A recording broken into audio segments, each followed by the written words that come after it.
apa berani mati. Ya, rahasia yang tidak diajarkan soal keuangan. Jadi, kalau kita bicara dunia keuangan, per tahun 2022 atau per 2021 lah, jadi tengah-tengah pandemi, jadi tengah-tengah saat-saat seharusnya orang-orang merasa, maaf ya, merasa berat secara ekonomi. Kenapa? Karena ada yang pekerjaannya terganggu, ada yang dipotong gajinya, ada yang sedih sekali malah kehilangan pekerjaannya. Nah, di saat-saat seperti itu, ada sesuatu yang terjadi. Yaitu apa? Itu tiba-tiba, mungkin nggak tiba-tiba ya, tetapi 2-3 tahun terakhir, semua orang lalu di sosial media berbicara mengenai ayo investasi hari ini, harus hari ini, setiap orang harus investasi, semua harus apa? Beli saham, semua harus apa? Beli Bitcoin, semua harus apa? Ya kan? Sekarang kalau yang rame tuh, saya ingat-ingat ada Pak Freddy kan nih. Pak Freddy belum join ya. Ya, Pak Freddy adalah peserta Track Pro yang minggu lalu dapat free class karena apa? Karena ini NFT, semua orang gitu. Dan apa? Dan ini benar-benar memenuhi pikiran kita. Ya, ada banyak sekali, satu, startup keuangan, dua, ya saya ngomongnya apa ya, influencer kali ya, keuangan gitu, bermunculan dari mana-mana. Nanti saya mau komentarin ya, tetapi mungkin nggak sekarang gitu. Tapi kita lalu masuk ke dalam satu mode di mana apapun dan dimanapun kita menengok hari ini, kita disuruh invest, beli saham minimal, gitu ya. Dan kata kuncinya yang dilempar ke sana sini, yang benar-benar menjadi kayak tujuan hidup. Kalau nggak tuh FOMO. FOMO tuh apa? FOMO tuh fear of missing out. Ya, kalau nggak tuh ketinggalan. Kalau nggak ngomongin itu, ada yang tahu nggak istilahnya apa? Satu istilah yang semua orang, baik influencer maupun aplikasi maupun siapapun, kata yang paling banyak dilempar kiri kanan, diomongin, dibahas, diiniin sepanjang 2021. Kata apa? Ada yang mau tebak? Kalau ada saya tunggu. Bicara mengenai investasi, semua orang ngajak kita beli saham, beli apalagi itu yang perlu dibeli, beli kripto, beli reksadana, tanpa maksud mentertawakan, beli binary option. Tujuannya apa? Ada yang mau tebak? Kata ini dilempar sana sini sepanjang tahun lalu. Semua webinar keuangan, judulnya atau tujuannya ada kata ini. Ya kan, cuan betul sih, cuan betul ya, profit, investasi. Tapi kata yang paling banyak dilempar di hampir semua yang ditawarkan itu adalah kata financial freedom. Saya ngerti, ini bagian dari apa yang kita harus akui sebagai clickbait ya. Ngomong-ngomong, kita diskusi, kalau ada pertanyaan, ya betul sih sebenarnya jadi sultan sih. Ya itu juga kata yang paling banyak muncul tuh, sultan tuh. Ya jadi kalau ada pertanyaan atau ada yang mau didiskusikan gitu ya, silahkan langsung ya. Jadi karena juga saya lihat kita hari ini mungkin pembahasannya akan vulgar. Ya jadi silahkan ditanya. Ya. Semua orang ngomong financial freedom. Seolah-olah itu jadi tujuan kita, tujuan hidup kita. Tanpa apa? Tanpa saya cukup yakin orang-orang baik yang dengerin maupun orang-orang yang ngomongin itu sebenarnya nggak ngerti apa itu financial freedom. Kenapa financial freedom tiba-tiba jadi sesuatu yang harus kita capai? Dan kalaupun anggaplah harus dia, anggaplah benar-benar harus. Mereka ngerti nggak sebenarnya financial freedom itu apa? Gitu. Saya yakin nggak. Ya kalau mau disurvei di sini, ya karena sobat TSC mah udah smart ya, pasti ada gambaran lebih benar gitu. Tapi berapa puluh juta, berapa ratus juta tepatnya, ya pengguna sosial media Indonesia yang tiap hari ngomongin financial freedom itu nggak nangkep. Saya punya banyak grup WA, mulai dari grup WA keluarga yang terkenal tentunya ya, sampai grup WA kantor, sampai dengan teman-teman, teman sekolah, teman kuliah, ngomongin financial freedom kemana-mana, ya sering sekali, ya tanpa saya yakin, tanpa sebenarnya benar-benar ngerti.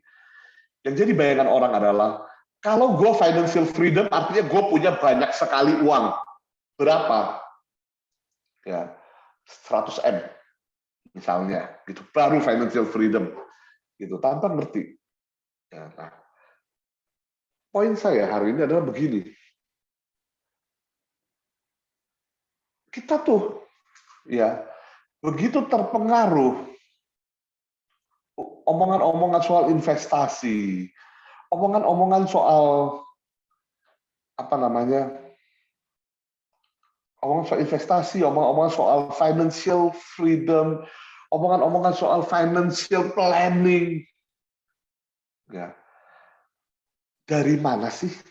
Kenapa tiba-tiba kita punya pikiran seperti itu?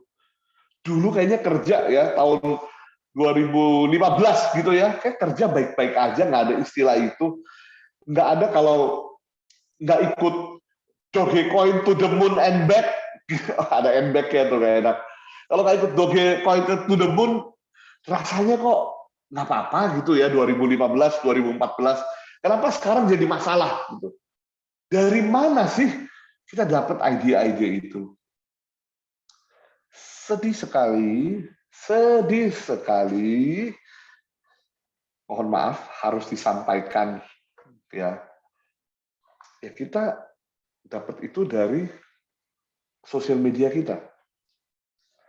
Itu yang bisa dengan luar biasa, dengan hebat sekali ya, account-account yang memberikan nasihat-nasihat keuangan, cara trading saham dan lain-lain segala macam itu yang mempengaruhi kita, yang jadikan WA grup kita tadi saya bilang ya ramai dengan pembahasan mengenai financial freedom dan investment.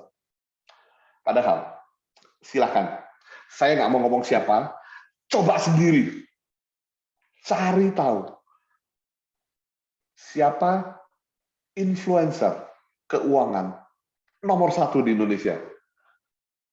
Ya, jangan di Google. Kalau ada yang tahu tulis sekarang. Saya hitung sampai 5. Ya, kalau ada yang tahu tulis sekarang. Saya mau cerita. 1, 2, 3, 4, 5. Nggak ada. Good, nggak ada. Emang jangan ngomongin orang di sini. Oke, ya ada yang jawab tunggesem. Ternyata bukan. Pak Dodi kawan kita. Ya Pak Dodi udah jadi kawan kita. Ya Dodi Prayogo, kalau itu boleh saya sebut tuh. Follow, boleh nggak iklan orang? Jangan ya. Boleh follow ya. Itu juga salah satu partner daripada Track Pro. Ya, tapi bukan. Silakan cari tahu. Yang impact-nya ketika dia bicara keuangan terbesar di Indonesia saat ini ada satu orang. Usia lebih muda dari saya. Saya umur berapa kan? Pertanyaannya itu kan. Ya, silakan cari tahu sendiri lah ya. Pokoknya kepalanya masih kecil dikit ya. Lebih muda dari saya. It's fine. Banyak sekali financial planner jauh lebih muda dari saya, jauh lebih pintar dari saya. Kalau ditanya saya bisa sebutkan siapa. Tapi influencer keuangan nomor 1 di Indonesia. Ya. Tidak punya pendidikan finansial resmi. It's fine. Tidak punya pendidikan finansial kesertifikatan, as in tidak pernah tersertifikasi apapun soal keuangan. Sampai sana mungkin fine. Oke. Yang ketiga, tidak pernah bekerja di dalam perusahaan keuangan. Yang keempat, ya, saya ikut dia cukup lama sebenarnya. Saya sampai ikut kelas-kelas dia berbayar. Bukan, kebetulan nggak ada yang jawab dengan benar. Ya, kebetulan nggak ada yang jawab dengan benar. Ya, kalau Mary Riana, dia punya profesi sebagai di dunia keuangan. Jadi bukan dia, ya. Dan saya ikut dia sampai saya ikut kelas berbayarnya yang harganya tuh berjuta-juta, ya, demi belajar dan demi lihat what's behind this great person gitu kan. Dan itu yang saya tangkap, ya. Dia punya banyak teori mengenai keuangan yang murni berasal dari pikiran sendiri lalu dinormalkan jadi benar. Saya nggak berani bilang salah lah, ya, karena benar salah kadang-kadang itu akan dampaknya relatif kepada setiap orang. Satya Senu perencana keuangan, bukan. Jangan ditebak lagi, stop di situ. Ya, Mary Riana punya pengalaman profesi sebagai di dunia keuangan. Jadi bukan dia juga. Patung itu orang lama bank besar di Indonesia. Jadi bukan dia juga. Jadi jangan ditebak lagi. Ada yang mungkin karena salah jadi DM saya gitu ya. Itu juga yang di DM ke saya gitu ya. Itu orang yang malah tersertifikasi perencana keuangan. Bukan. She's very good. Gitu ya, not her gitu. Amazing. Tapi yang justru nomor satunya itu tahun 2021 ya, itu orang lain gitu. Nah, jadi maksud saya gini, semua orang bisa jadi perencana keuangan buat orang lain, dan it's amazing. Sampai tahap apa? Ya tadi saya bilang ya, orang yang tidak punya pendidikan keuangan, tidak punya sertifikasi, tidak pernah kerja di bidang keuangan, bisa jadi influencer keuangan. Saya mau lanjutin. Artis. Udah keluar lagi yang ketiga. Ya, saya nggak nambahin di sini karena belum ini.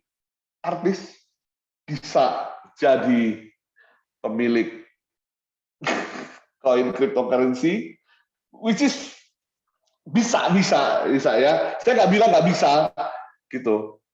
Tetapi bayangkan dampaknya kalau ini jadi satu ranah yang dipengaruhi sekali oleh artis dan bukan oleh orang-orang dari dunia keuangan, gitu. Dan balik ke sini, ya, dan kita tahu nih, per kemarin ada satu Crazy Rich yang sudah mulai, ada 5 total, ya, 3 diantaranya itu adalah Crazy Rich. Ya, saya nggak ngomong lah, ada Medan, ada Bandung, siapa gitu ya, yang mulai terlibat masalah dengan hukum karena urus-urusan ini. Karena dinilai merekomendasikan ya instrumen keuangan yang misleading lah, saya ngomongnya, saya nggak mau debat ke sana gitu. Nah, jadi hari ini orang-orang itu sudah nggak mendapatkan informasi keuangan yang tepat. Yang ada adalah yang penting dari orang terkenal, dari sultan, dari Crazy Rich gitu. Karena dia punya 12 rumah, 12 mobil. Karena rumahnya 14 miliar. Pasti dia ngerti. Ya hari ini yang sudah masuk pertama, ya sudah dibekukan juga kekayaannya selama 20 hari sampai nanti terbukti gitu. So ini sesuatu ya, kita harus berhati-hati. Gitu. Orang selalu bilang adalah nggak ada yang namanya itu adalah freelance ya, makan siang gratis. There is no such thing as a freelance. Semua yang melakukan semua hal tersebut sebelumnya yang saya sebutkan tadi itu pasti punya motivasi. Nah, itulah yang harus kita benar-benar cari tahu motivasinya apa. Kalau benar motivasinya membantu, kalau benar motivasinya meningkatkan literasi keuangan di Indonesia gitu, boleh dengerin gitu. Tentu asal jangan motivasinya benar, isinya salah, itu lain lagi cerita lagi gitu. Tapi banyak orang nggak sadar bahwa itu there's no freelance, ya, bahwa semua yang dilakuin orang-orang itu, ya itu pasti ada maksud dibaliknya. Nah, jadi di mana kita bisa menemukan satu nasihat yang bagus? Ya, hari ini saya ingin kasih satu gambaran dengan vulgar aja, ya, bahwa kalau sobat TSC, ya, saya percaya mungkin udah ada nih malah nih yang mencapai financial independence. Ya, saya makanya kalau saya perhatikan, saya nggak pakai istilah freedom, saya pakai independence. Ya, tapi mungkin udah ada yang mencapai gitu. Dan kalau belum sedang menuju ke arah sana, saya ingin rapikan base-nya. Dan ini adalah hal yang nggak mungkin disampaikan influencer. Ya, paling disampaikan satu poin, paling disampaikan setengahnya gitu.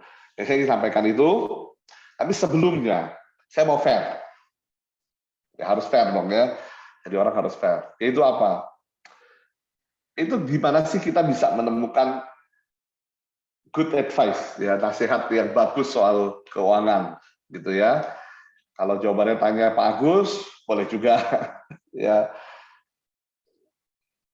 saya mau nanya, di dalam berhubungan dengan keuangan, apakah kita perlu pendapat orang lain?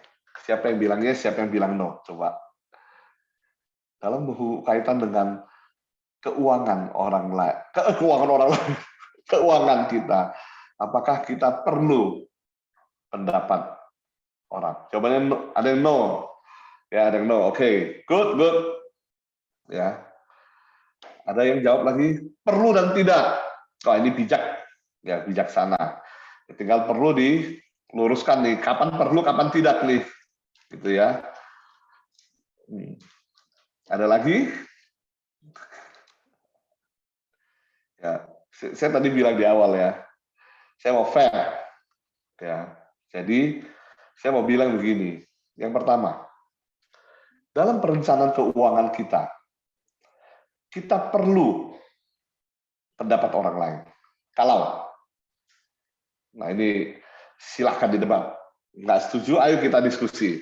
Ya, satu, kalau kita bayar. Kalau kita bayar itu artinya apa?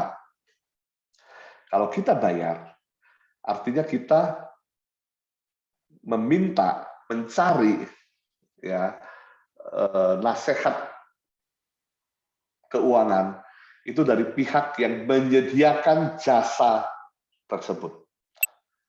Alias, let's say financial planner. Kalau kita bayar, ya, kalau kita berusaha mencari nasihat gratis, banyak yang bagus, kita susah tahunya mana yang benar, mana yang enggak. Bisa dapat yang bagus, bisa, susah tahunya. Kenapa? Karena ini adalah ilmu, ini adalah bidang studi, gitu. Sehingga perlu orang yang mempelajari hal tersebut. Kalau dia mau bagikan dengan gratis, banyak ya, banyak. Kita bisa temukan, it's fine. Kalau enggak, please pay for it. Ya, ke pihak yang benar ya. Yang kedua adalah kalau kita punya kebutuhan yang spesifik. Banyak hal kita bisa pelajari sendiri, tapi ada hal-hal yang nggak bisa. Misalnya apa? Misalnya tax, pajak.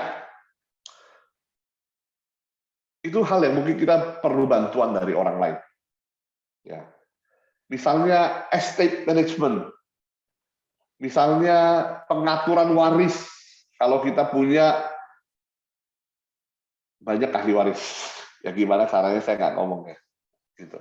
Kalau kita punya specific needs, silakan minta bantuan yang berwenang. maksudnya yang bisa membantu kita ya. Tentu balik ke poin nomor 1, yang profesional.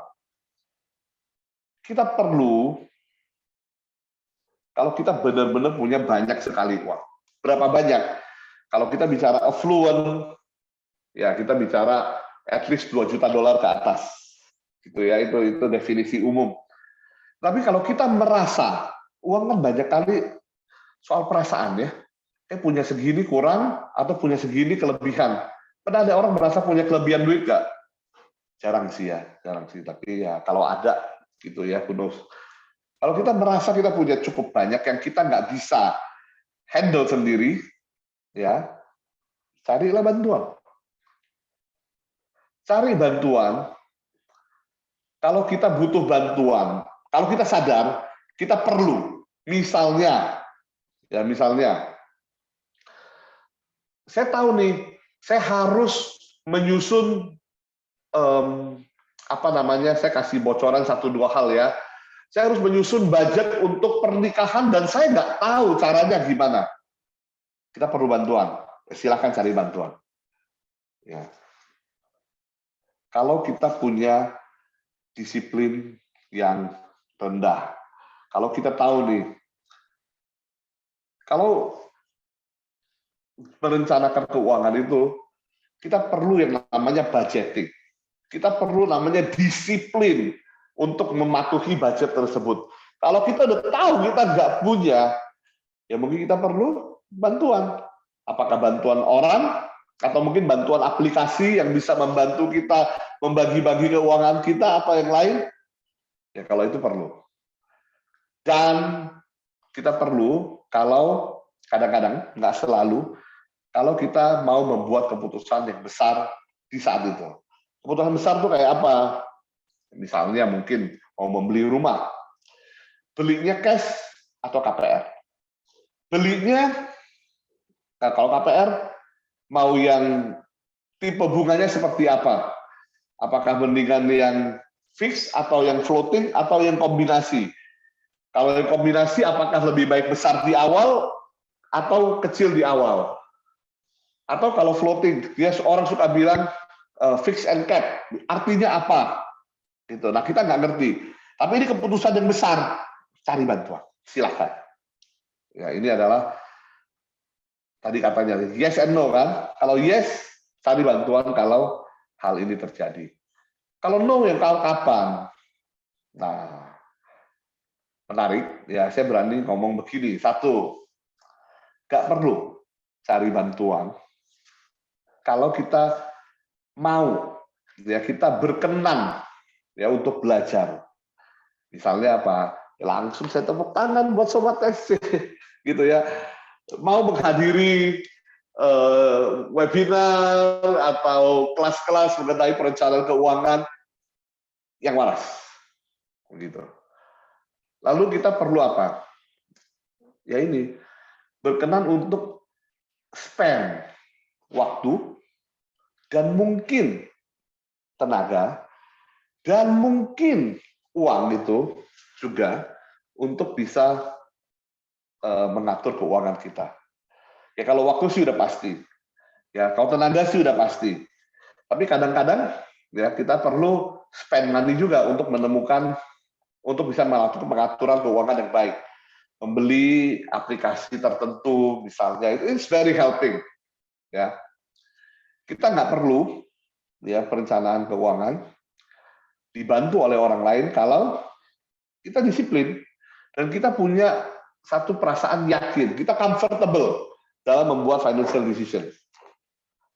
Ya. Di negara plus 62 ini, ya, saya sambung dulu ya, nanti saya baru balik ke nomor 3 ya. Yang keempat ini adalah, satu lagi adalah nggak perlu bantuan pendapat dari orang lain kalau apa? Kalau kita punya financial goal dan kita mau bikin financial roadmap kita, nggak perlu. Ya mungkin 1-2 input dari orang bank, 1-2 input dari orang insurance gitu masih oke. Gitu. Tapi kita mungkin nggak butuh financial planner. Ya, saya balik ke nomor 3. Di Indonesia, kalau ngomong Indonesia, di negara plus 62 gitu ya, orang cuma yakin di nomor 3.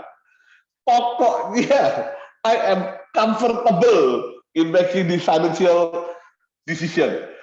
Nggak mau belajar, ya, nggak mau dengerin, nggak mau cari tahu saham itu apa sih, apa yang mempengaruhi gerakannya gitu kan, nggak mau, pokoknya mau cuan. Nggak mau keluar duit belajar, nggak mau keluar waktu untuk mengelola sendiri, pokoknya mau cuan. Ya, jadilah binary option kan. Nggak tahu boleh apa, nggak mau bikin apa-apa, pokoknya yakin nomor 3 aja. Nah itu, jadinya kacau kan. Ini jangan, ini harus full ya kita pegangnya ya. Nah, saya langsung lanjut. Adalah begini, yang tadi saya bilang ya, jadi kita meminta nasihat, meminta apa yang pasti jangan dari 6 orang ini. Ya, saya susah ngomong karena saya juga belasan tahun, 20 tahun bahkan di industri ini ya. Tetapi kalau sales dari produk keuangan tertentu ya hanya akan mengarahkan kita untuk membeli produknya tertentu. Boleh beli dari dia nggak? Boleh, boleh. Tolong beli dari dia, tetapi jangan jadikan dia financial authority. Karena kita nanya dia, anak saya rencanakan pengen kuliah di luar negeri. Kira-kira apa yang cocok ya? Yang cocok produk A.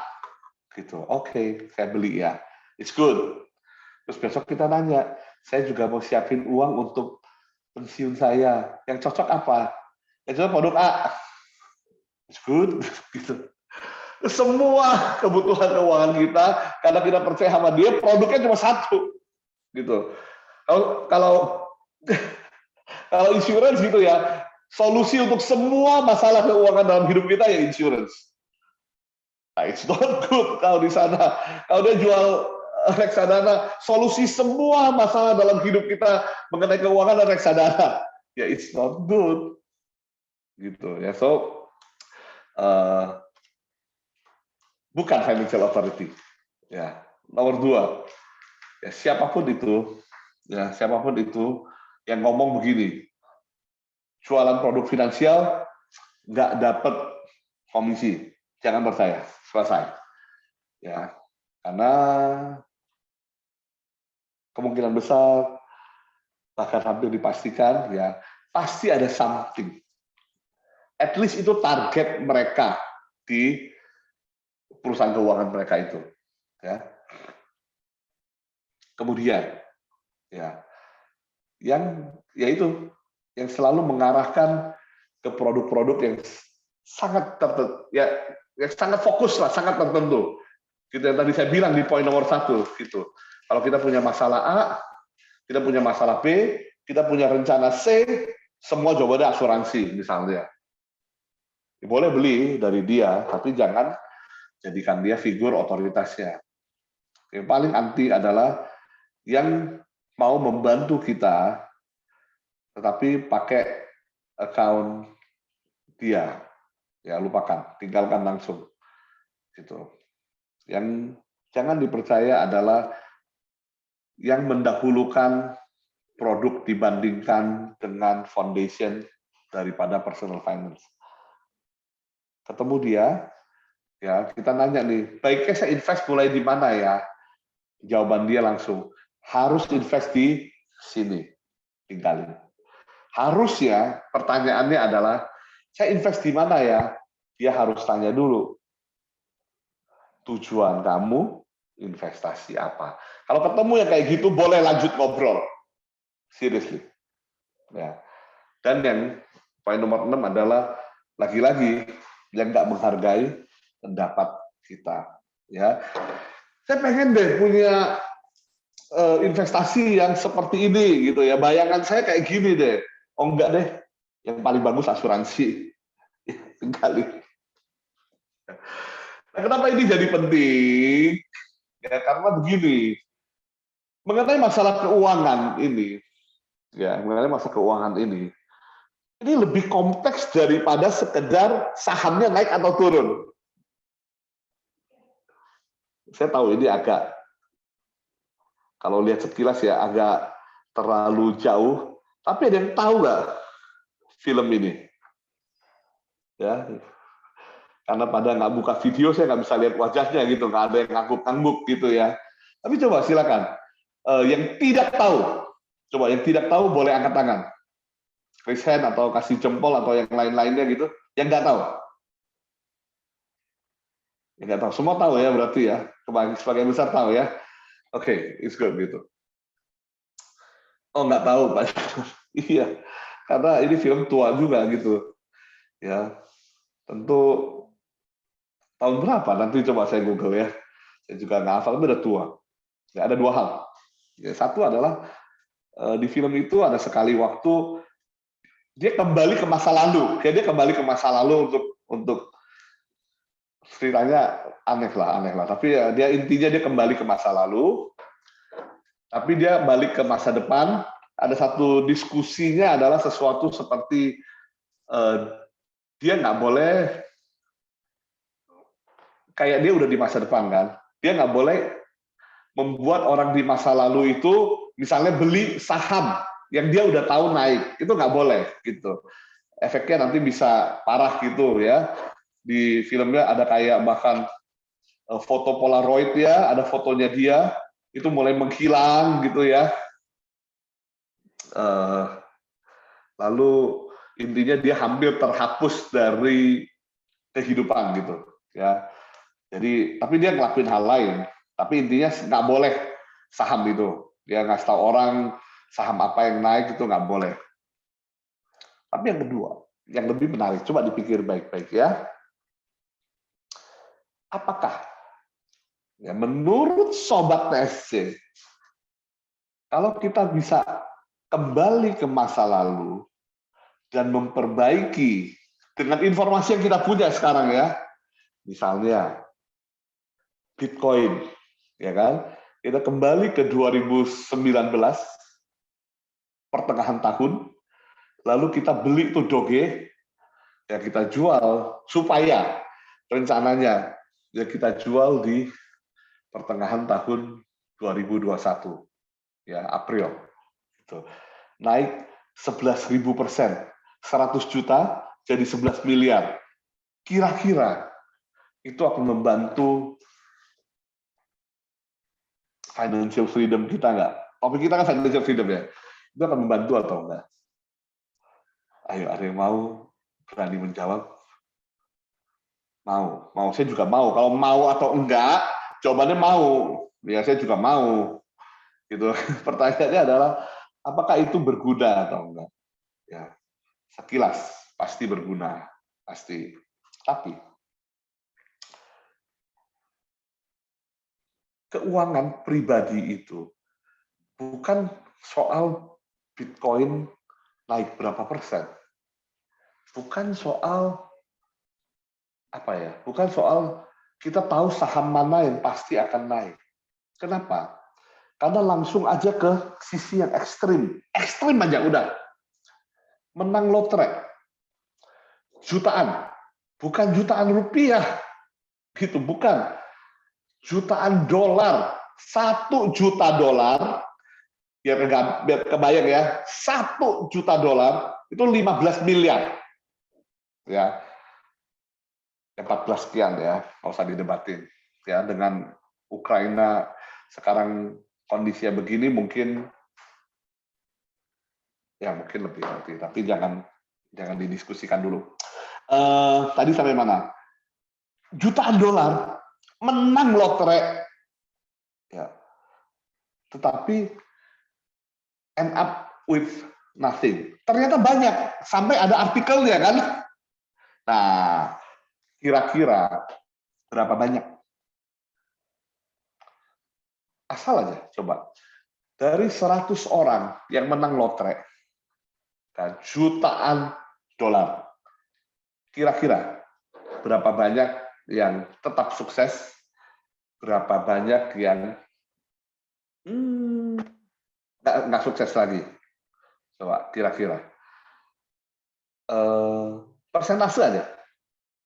20% kah? 30? Ya, ada yang mencoba 50-50? 10%. 10% maksudnya apa nih? 10% yang dari menang tapi end up with nothing, atau 10%? Oh, ini berani sekali. 80% fail. Gitu. Ya, dan memang begitu. Survei membuktikan 70% orang yang menang lotre bangkrut, ya, broke atau bokek, gitu ya. Dan sepertiganya bahkan sampai sejauh mana? Sampai secara hukum diproses bankrupt. Lah, jadi financial freedom itu saya mau tekankan, karena memang nggak ada hubungan dengan berapa banyak kita punya uang. Nah, ini yang orang-orang nggak paham. Berpikir bahwa financial freedom artinya semakin banyak uang. Gitu. Padahal banyak orang justru karena punya banyak uang tidak mencapai financial freedom.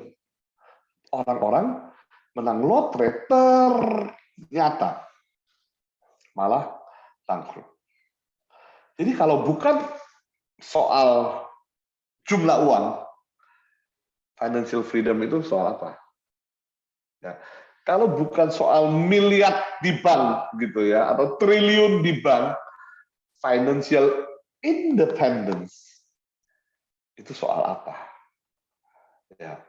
Yang paling mendekati, ini ya belum ya, saya belum bilang ini ya, tapi yang paling mendekati adalah begini. Ada orang berusaha merumuskan financial independence dengan cara seperti ini. Kita mencapai level financial freedom, dia bilang, ya, adalah ketika kita sudah punya uang di bank yang bunganya cukup untuk hidup bulanan kita. Kira-kira begitu katanya. Contohnya, sebulan hidup habis berapa sih? Gitu ya. Kalau kita ngomong ya yang minimum ya UMP gitu ya. UMP bisa hidup ya. Ya satu orang mungkin bisa ya, saya nggak tahu ya. Saya nggak mau ini ya. Tapi maksudnya anggaplah kita ngomongin angka UMP. Begitu. Jadi perlu punya uang berapa sampai bisa hidup dengan gaji UMP. Kalau suku bunga bank sekarang bersihnya mungkin 2%, ya mungkin kita ngomongin berapa? 10M berapa gitu ya. Silakan dihitung gitu ya. Kalau 10M kan 200 juta setahun bagi 12 ya masih lebih gede ya. Mungkin nggak segede itu. Ya 5, 60 ya hitung sendiri. Ya, tapi katanya begitu. Kalau udah punya uang segitu, setiap bulan bunganya diterima sekian gitu kan. Berarti udah financial freedom. Gitu. Close enough lah, close enough ya. Tetapi ya saya mau minta kita begini berpikir ya, jangan semata-mata dari jumlah M di bank ya. Setelah ini saya akan mulai ya. Tetapi dari apa? Dari dua hal. Ya, yang pertama adalah dari gaya hidup. Dan yang kedua dari apa? Dari seberapa besar keputusan dalam hidup kita dipengaruhi oleh kondisi keuangan kita. Saya kasih contoh yang paling sederhana, begini. Musim hujan, apa yang terjadi? Plafon bocor. Plafon bocor, Oh, sangat bahaya, ya kan? Sangat mengganggu. Jadi harus direparasi. Orang yang financial independent akan benerin plafon itu tanpa merasa tertekan atau stres karena financial impact dari keputusan tersebut. Semakin banyak keputusan yang bisa kita buat tanpa perlu mempengaruhi, tanpa perlu stres karena dampak finansialnya, itulah yang buat saya semakin tinggi financial freedom kita. Berkaitan dengan poin nomor 1, yaitu gaya hidup. Ya, orang suka bercanda begitu ya. Apa namanya? Tekanan berbanding lurus dengan gaya gitu ya. Jadi tekanan hidup makin berat karena gaya lo gitu. Katanya ya. Setuju lah. Ya. Saya ada tadi. Jadi perhatikan bahwa orang yang mengendarai mobil yang sama belum tentu memiliki tingkat financial freedom yang sama. Gimana kita bisa mengukurnya? Adalah dari begini, dari seberapa keputusan dia untuk isi bensin itu memberikan stres dalam kehidupannya dia. Ya, jadi kalau beli mobil, isinya Pertamax, gitu ya. Lalu setiap isi bensin stres, oh itu masih jauh sekali, gitu. Ya, akan punya tingkat financial freedom yang lebih tinggi adalah si orang yang naik motor, tetapi isi bensin Pertamax nggak perlu mikir. Ya, jadi 2 hal itu ya. Yang pertama gaya hidup, dan yang kedua adalah seberapa besar keputusan-keputusan dalam hidup kita itu akan mengakibatkan stres karena berkaitan dengan financial. Itulah financial freedom buat saya. Bukan masalah berapa banyak uang yang kita miliki, dan kalau kita mau ngejar financial freedom, kejarnya ke arah 2 itu, ke arah persiapan akan semua hal, dan yang kedua ke gaya hidup. Bukan kepada harus cuan, bukan kepada gaya hidup sultan. Ya, yang pasti bukan binary option ya. Oke, so gimana caranya? Ya, saya cuma bilang begini, nggak ada shortcut. Ya, harus diusahain dan itu harus dilakukan. Ya, yang paling pertama, yang paling dasar, yang nggak ada pilihan, nggak ada kedua, ketiga, keempatnya adalah ini. Seumur hidup, dalam kondisi seperti apapun yang terjadi, jangan membelanjakan lebih banyak daripada yang kita dapatkan. Oh iya dong, Pak Agus, siapa sih orang yang belanjanya lebih daripada yang dia dapatkan, gitu kan? Saya mau jawab, ya adalah hampir seluruh rakyat Indonesia. Ya, dari mana? Nah, saya punya exposure belasan tahun di dunia keuangan, dan satu hal yang benar-benar orang Indonesia sukai itu adalah apa? Adalah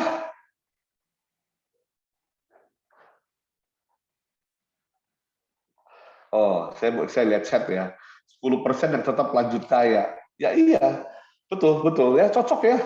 Memang hanya sedikit yang tetap lanjut kaya kalau uang kaget. Gitu. Kemarin di Tuban, petani tiba-tiba kelimpahan rezeki, satu orang dapat belasan miliar.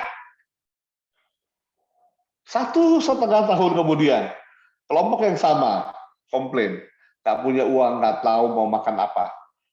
Literally nggak punya uang untuk makan. Belasan M dalam setahun setengah, 18 bulan. Wow. Jangan remehkan kemampuan berbelanja warga 62. Ya, saya belasan tahun di dunia keuangan. Satu hal yang pasti, orang kaya, orang biasa-biasa aja, orang menengah, sampai orang miskin, semua suka. Suka apa? Suka yang namanya belanja, betul, shopping, betul. Bukan, arahnya nggak ke sana. Ya, kalau kita konsumeris, setuju. Suka diskon, yaitu mas seluruh dunia. Suka foya-foya gitu. Orang Indonesia sangat suka dengan yang namanya kredit. Wow, coba pikir sebentar. Kenapa di tahun-tahun 2017 sampai dengan 2021, ya sekarang udah di moratorium ya, dalam waktu 3 tahun, ya begitu banyak, saya nggak mau ngomong ratusan, karena angkanya di ribuan perusahaan pinjaman online menjamur di Indonesia.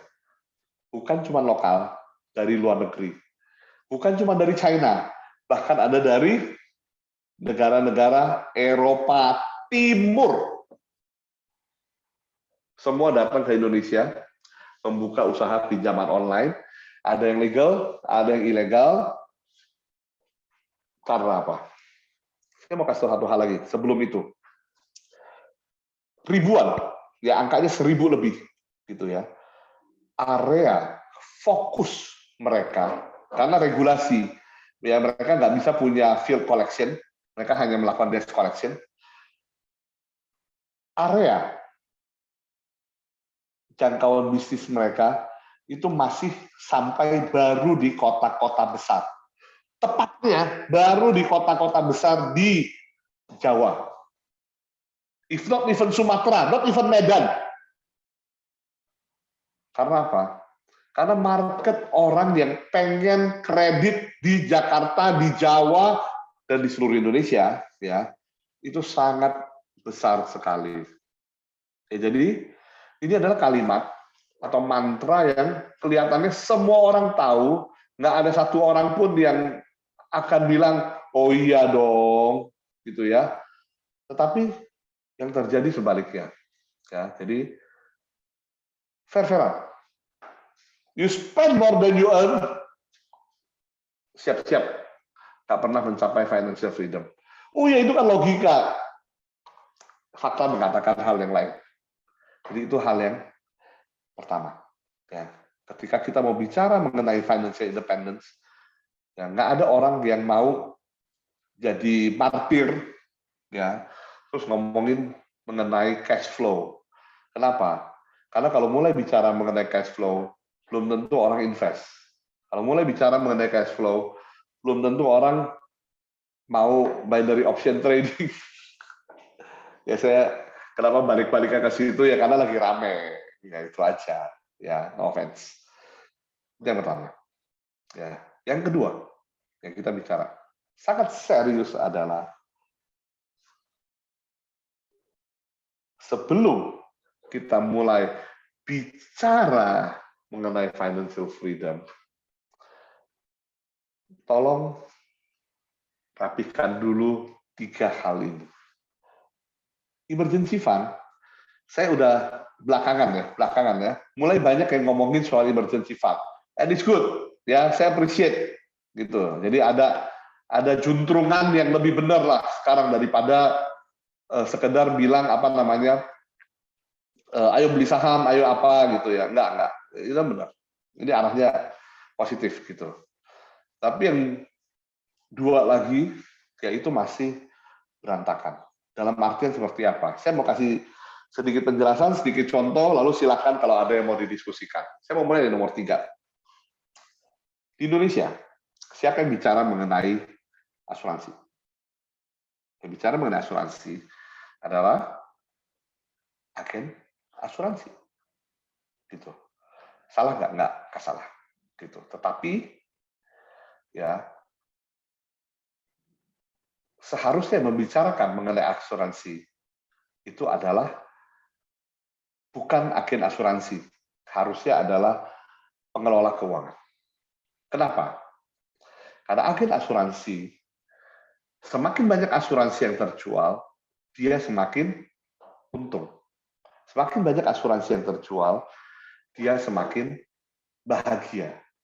Jadi saya mau kasih satu contoh untuk menggambarkan poin saya aja. Ya adalah begini.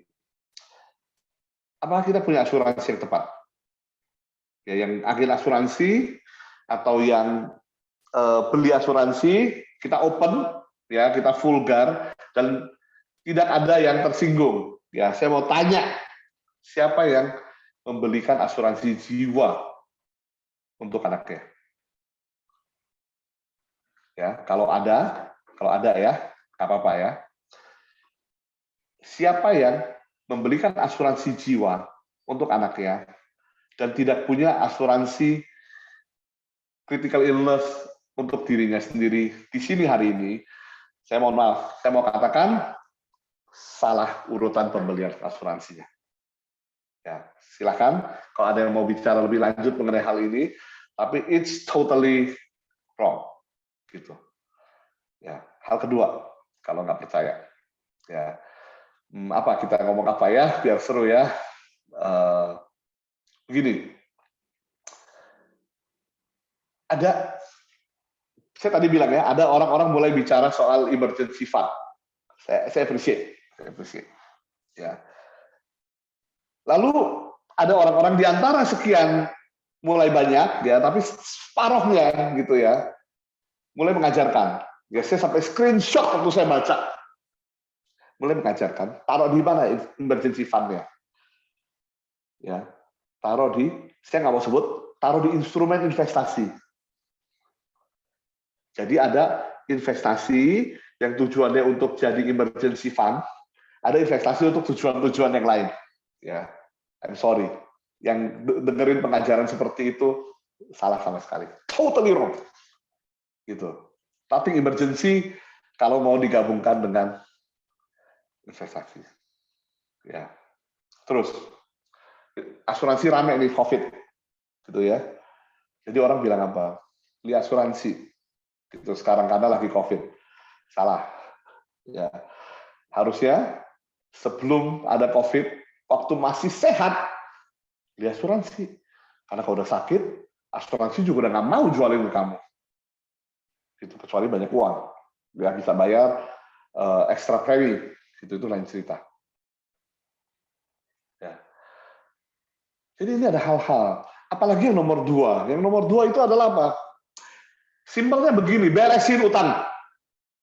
Sedikit sekali orang yang ngajarin kita untuk beresin utang. Kenapa? Karena ngeberesin utang nggak jadi komisi buat kita. Ngeberesin utang, saya ulang, nggak jadi komisi untuk orang yang jualan produk investasi.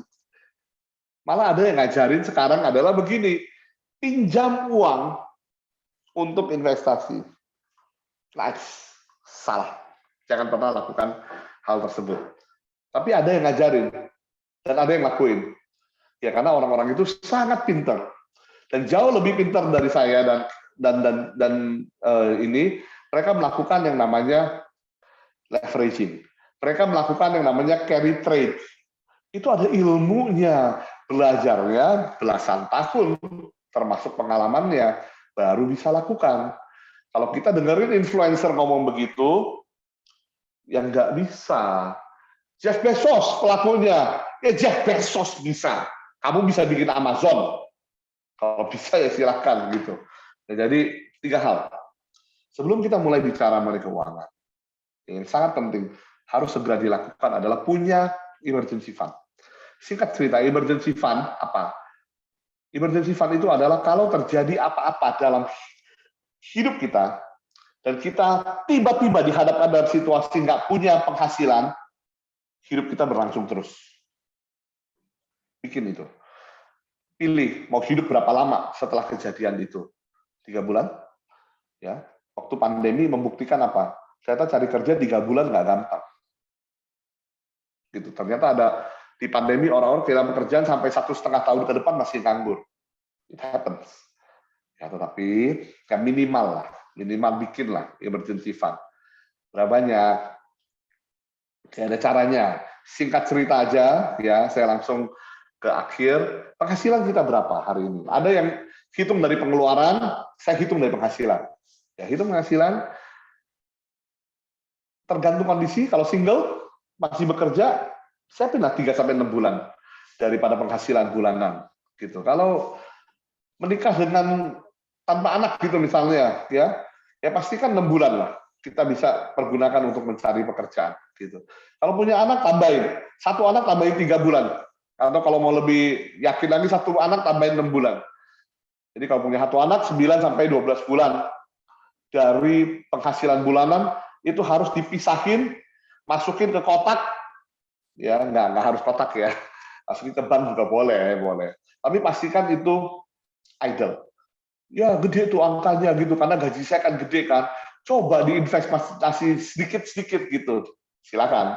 Tapi no, sangat tidak disarankan. Ya, karena sekarang saya ngomong lebih enak, karena setelah pandemi COVID melanda, kita jadi ngerti, anything can happen. Saya lanjut ya. Beresin financial, terutama berkaitan dengan hutang. Ya, selesai hutang. Ya, tanpa kecuali hutang yang memang sudah ada jadwalnya, kayak apa?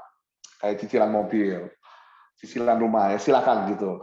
Ya, di luar itu, yang namanya kartu kredit, yang namanya KTA, yang namanya pinjol, ya beresin, selesai,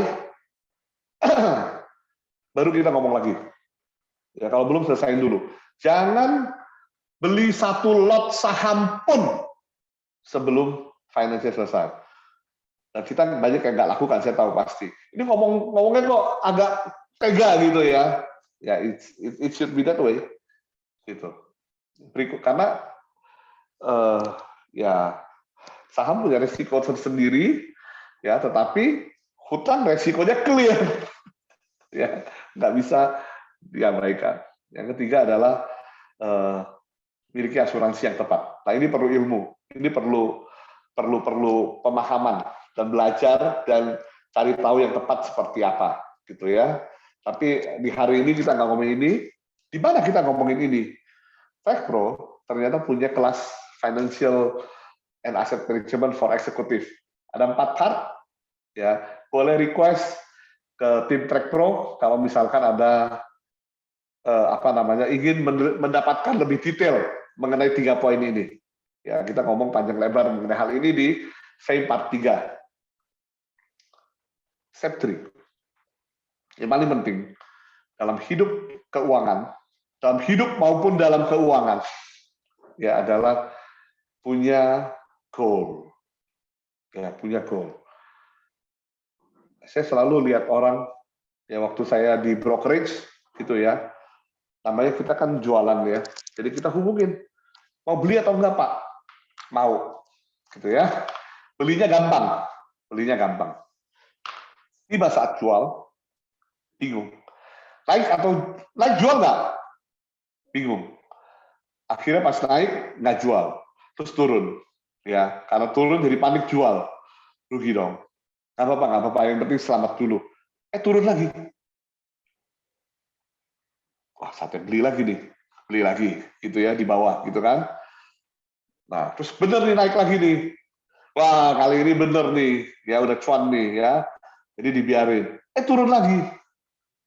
Udahlah memang gua nggak cocok main saham, gitu jual lagi. Dan diulang terus. Semakin investasi, semakin rugi.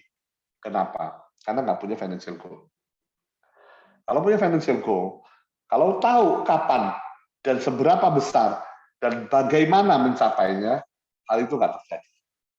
Jadi, cari financial goal kita, bikin financial roadmap. Ini adalah ilmu. Silahkan cari tahu cara melakukannya. Ya. Lalu, baru setelah itu, bikin financial plan. Setelah punya roadmap, setelah punya petanya, dari Jakarta mau ke Bali, kita udah bikin petanya. Nah, mau naik apa? Naik kereta. Kalau naik kereta gimana? Ya ke Bandung dulu, baru ke Surabaya kan? Muter ya. Kan tapi lagunya gitu, ke Bandung, Surabaya, gitu ya. Udah gitu disuruhnya naiknya gratis lagi. Marilah naik dengan percuma. Siapa coba ngajarin? Ini lagu tuh makanya orang suka nebeng kereta nggak bayar.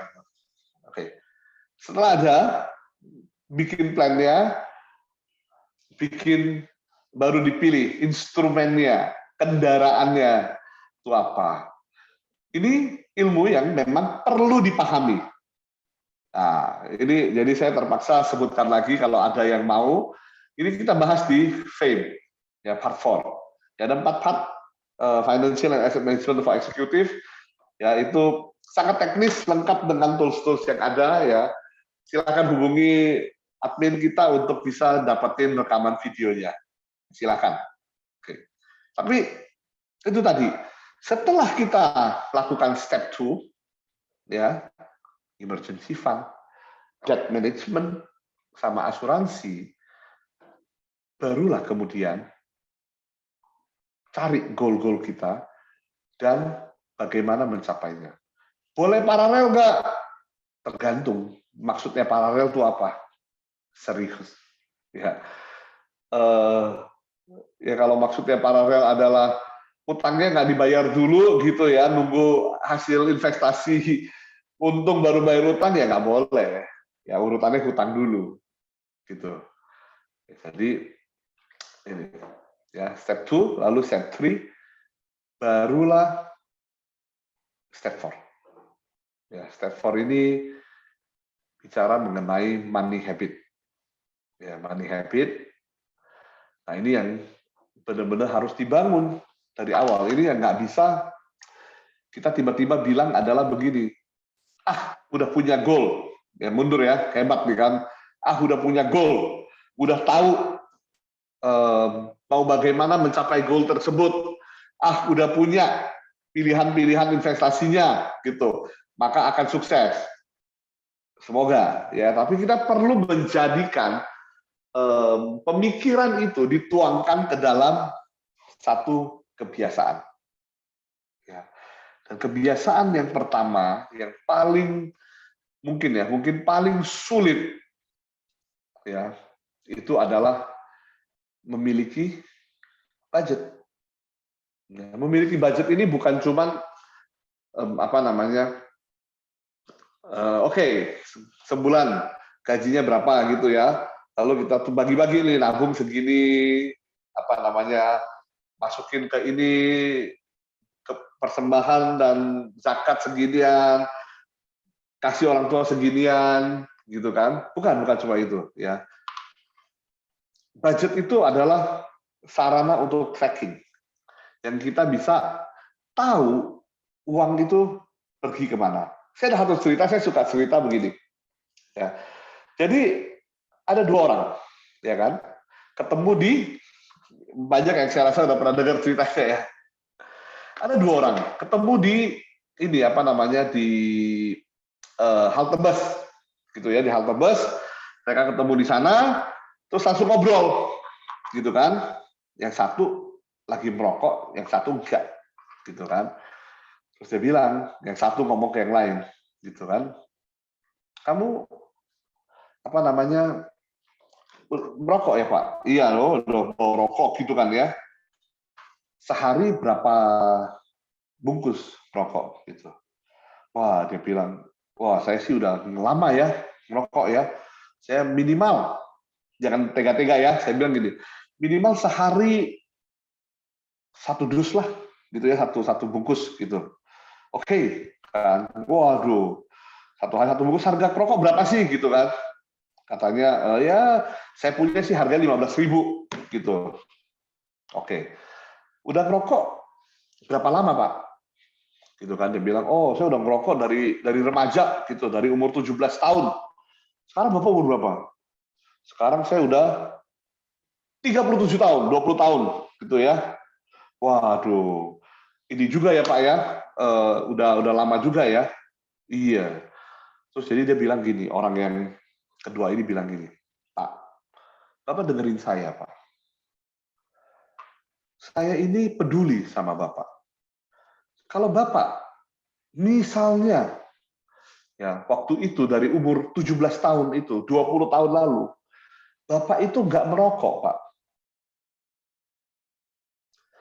Dan Bapak uang rokok itu Bapak simpan, Pak. Maka 15.000 satu hari selama 20 tahun, Pak. Itu sudah ratusan juta, Pak. Bapak sudah bisa beli mobil, ya. Dan Bapak nggak usah ini, Pak, menunggu bus lagi di sini, hujan-hujan, di musim hujan, becek, nggak ada ojek, gitu kan. Wah, orang yang pertama mendengar nasihat dari orang kedua, yang mengangguk-angguk. Bapak benar juga. Kalau saya dari 20 tahun lalu tidak merokok, mungkin sekarang udah punya mobil ya. Iya. Kan bangga tuh orang keduanya tuh. Dia berhasil menasihati orang. Jadi mereka lanjut ngobrol lagi. Jadi orang pertama yang sekarang gantian nanya, kalau Bapak gimana, Pak? Bapak merokok nggak, Pak? Orang kedua dengan yakin bilang, saya nggak merokok.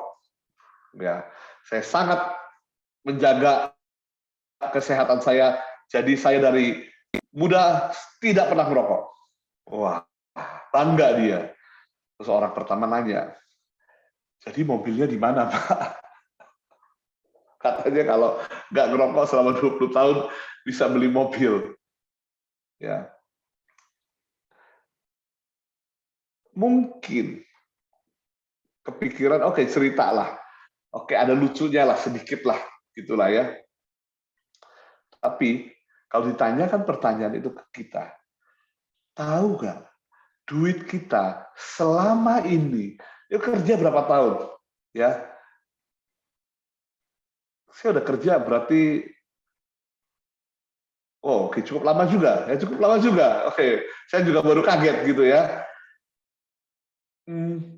Kemana aja uang penghasilan kita selama ini? Ada yang bisa tahu nggak? Ada yang bisa jelasin nggak? Gitu. Itu fungsinya budget. Kalau belum tahu, tolong buat. Saya seorang yang cukup tidak teratur, ya, cukup tidak teratur secara umum dalam hidup, ya. Tetapi waktu saya mengerti hal ini tahun 2006, saya masih bekerja di sebuah bank, kita belajar, dan saya melihat pentingnya membuat sebuah budget. Itu satu hal yang masih terus saya lakukan setiap hari sampai hari ini. Jadi kalau sobat datang ke saya, nanya nih dari antara 2006 sampai hari ini 25 Februari 2000, saya beli apa aja, berapa rupiah, saya bisa kasih tahu. Simpan di Excel, maksudnya tinggal dicari. Ya, itu adalah budget. Ya, jadi silakan cara dan mekanismenya, ya, tetapi itu satu hal yang sangat penting. Supaya kalau kita ditanya uangnya kemana, kenapa nggak kelihatan, kita tahu jawabannya. Dan kalau nggak kelihatannya larinya ke tempat yang salah, ya kita bisa perbaiki. Itu fungsi utamanya. Oke. Waktu. Lanjut. Poin kedua, live frugally. Ya. Sebelum mencapai financial independence, atau ya oke lah kalau mau pakai istilah financial freedom, ya sebelum mencapai financial freedom, live frugally. Artinya adalah begini, vulgar kan kita ngomong ya, jangan bergaya. Ya. Perlu jam untuk menunjukkan waktu, gitu ya. Beli jam, silakan, gitu. Tetapi sampai nanti mencapai financial independence, mungkin jamnya nggak perlu Rolex, gitu. Kalau udah ya silakan. Gitu. Tapi kalau belum ya jangan Rolex mungkin, begitu, atau yang lebih tinggi dari itu. Ya, saya mau sampaikan secara ringkas seperti itu. Financial independence bukan soal uang, soal gaya hidup. Dan gaya hidup yang benar dalam masa pre-financial independence adalah gaya hidup yang frugal. Ya. Setiap tahun harus ganti handphone. Kata siapa harus? gitu ya. Kalau bisa 2 tahun sekali ganti, budget setahun itu cukup besar. Handphone sekarang mahal-mahal, gitu ya. Wah, udah berapa tuh iPhone tuh? 13 gitu ya. Huawei udah berapa? P50 gitu. Mungkin nggak perlu hari ini punyanya, ya. Yang nomor 2, yang nomor 3, ya kita selalu bilang harus praktis kan ya, harus ada tipsnya. Ini tips paling penting dalam perencanaan keuangan kalian. Jangan tunda pembayaran tagihan. Kan masih ada penghasilan. Kalau nggak ada lain cerita ya.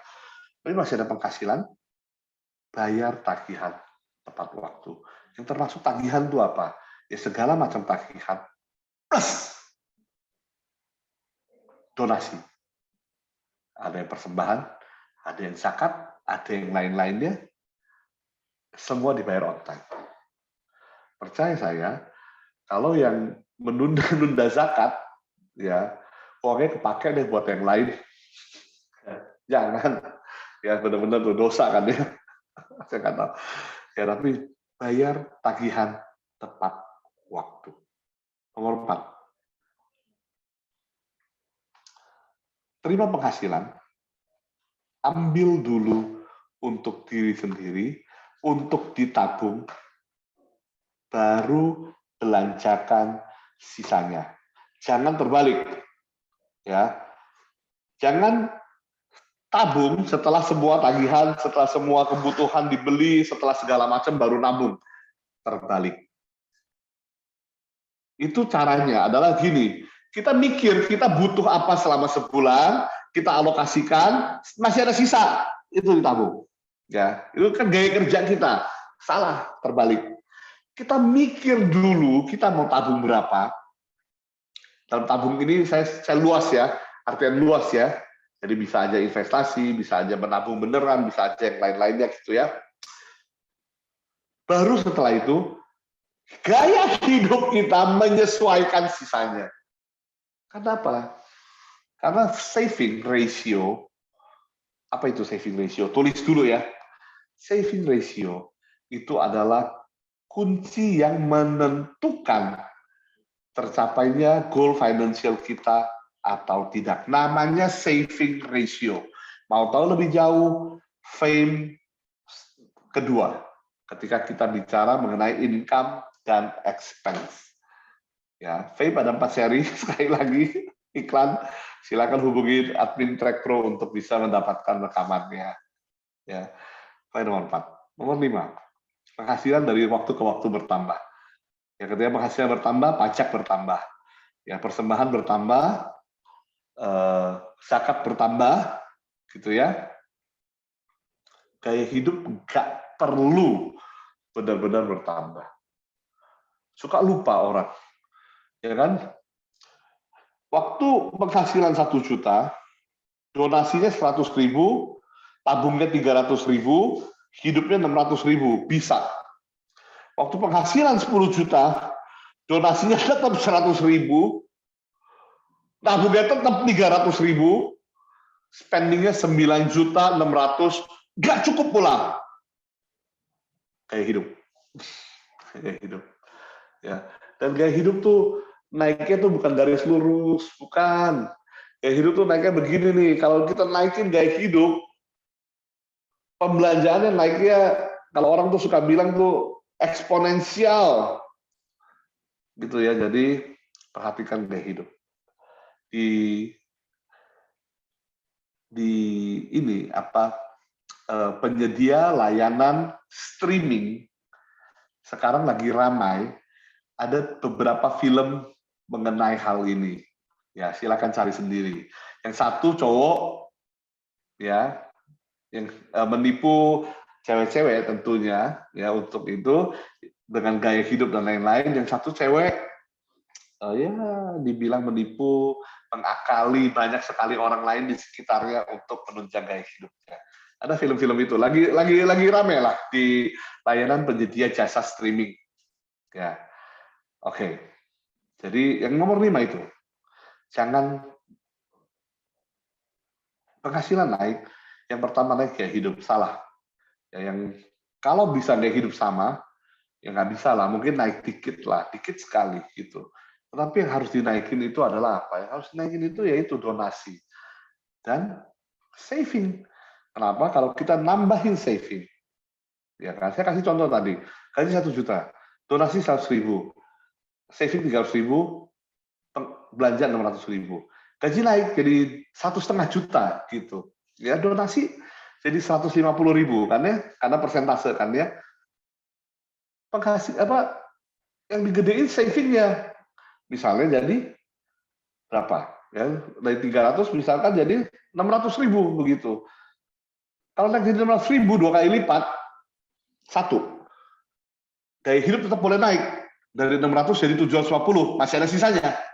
Yang kedua adalah kalau saving ratio naik 2 kali lipat, goal kita bisa-bisa jangan-jangan tercapai hanya dalam waktu setengah dari rencana kita. Wah, ini harus cek Fame ya, seri 2 mengenai saving ratio nih, benar-benar nih. Oke, jadi perhatikan hal tersebut. Dan yang terakhir adalah balik ke chat room. Tadi siapa bilang? Iya, ada yang bilang begini, orang Indonesia paling suka namanya diskon. Ya, betul. Jadi diskon, semua yang diskon harus dibeli. Kenapa? Karena murah. Karena apa tuh? Worth it. Gitu ya. Sama kayak juga gitu. Yang paling saya sering lihat tuh apa? Itu begini, satu. Ojek online sediain makanan, wah diskonnya gede-gede. Gitu. Jadinya apa? Jadi sering sekali pesan. Gitu. Spending trap.